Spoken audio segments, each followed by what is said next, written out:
cette période de fête du printemps, les plus chinoises des enseignes parisiennes se sont mises en quatre pour offrir aux esthètes et autres passionnés de culture asiatique une déambulation hédoniste et atypique au cœur de Paris, à la découverte du meilleur de l'art de vivre franco-chinois. Premier arrêt, Shangxia, maison franco-chinoise de haut artisanat, cachemire, soie, porcelaine coquille d'œuf, bambou marqueté. La marque produit dans ses ateliers situés dans toute la Chine des pièces exclusives dans un esprit résolument contemporain. On a voulu vraiment partager notre amour pour la Chine à travers d'autres maisons qui, elles aussi, mettent en lumière la Chine. Le Peninsula, avec l'excellence de son service, de sa gastronomie. La maison Chaling, qui est une maison de cosmétiques qui a créé des cosmétiques à partir du thé, qui est aussi un élément fondateur pour Shangxia, qui rassemble les gens. Après, nous, on a travaillé à comment les habiller, comment les équiper chez eux.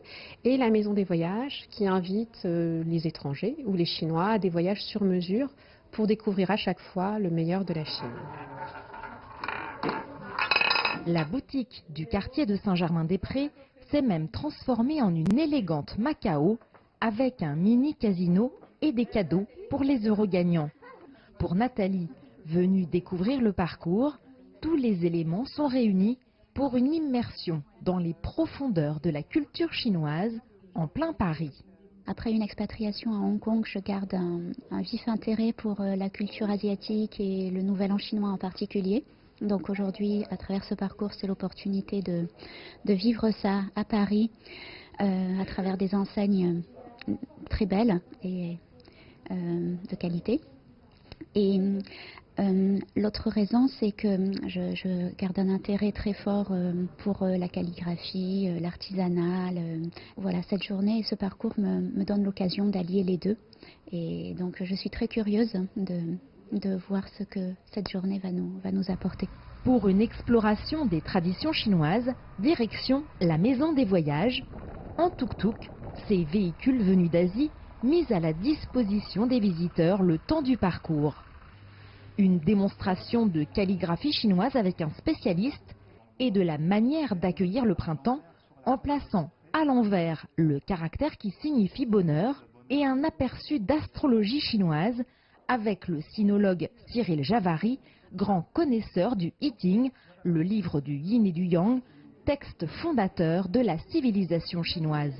Nous avons la particularité d'être avant tout une agence de voyage, mais d'avoir aussi un côté très culturel avec des conférences, des forums, des informations voyage sur toutes les destinations et des expositions qui se tiennent ici dans la maison de thé. Ça permet aux voyageurs de pouvoir avoir une connaissance de la destination puisque les conférences qui sont proposées sont toutes faites par des spécialistes et puis au retour, s'ils veulent approfondir ou revenir sur certains points, ils peuvent en effet à nouveau s'inscrire à un cycle de conférences. Dernière étape de notre périple, le somptueux palace Peninsula à 2 pas de l'Arc de Triomphe qui remet à l'honneur ses origines hongkongaises en ouvrant une suite dédiée à l'art de vivre à la chinoise. On y retrouve le mobilier et quelques pièces du vestiaire Shangxia et surtout les œuvres de l'artiste sino-américain Wallace Ting près de la Galerie Meg. Chaling est une ligne de cosmétiques sino-française née de la fusion de la culture et des propriétés cosmétiques du Tupperware de Chine et du savoir-faire du leader mondial du luxe LVMH en matière de produits de soins.